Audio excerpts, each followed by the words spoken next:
A ministra confirma o prazo de 2012 e aquí a causa única da polémica son as dúbidas do propio senador que formulou a pregunta e na, eu diría, case ridícula interpretación que fai o señor Núñez Feijóo da expresión no horizonte de. Que sitúe no horizonte o cumprimento dos prazos, bueno, xa ten delito, non?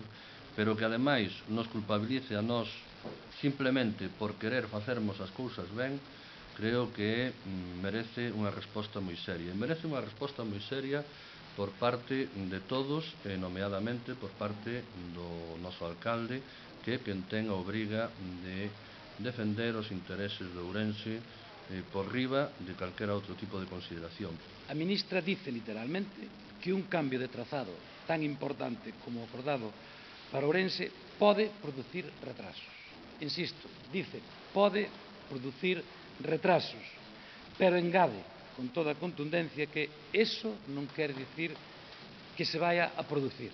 O sexa, que Ourense fai un bo diseño para que en vez de termos unha fractura na cidade, en vez de termos unha parede de hormigón e de eternizar esta fractura que hoxe temos na vía férrea e facer unha cidade boa, como se fai en calquera sitio do Estado, Ourense o corrixe en vez de corrixilo o Ministerio, e en base a isto a ministra nos culpabiliza e nos di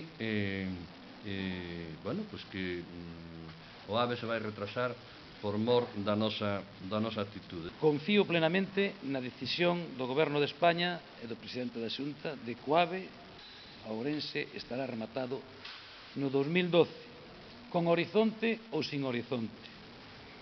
Pero rechazo dunha vez por todas a demagoxia absurda sobre os plazos. Hai que ser colaboradores e respetuosos ca Administración Central, pero non se pode poñer o botafumeiro para cada cousa que se fai desde Madrid.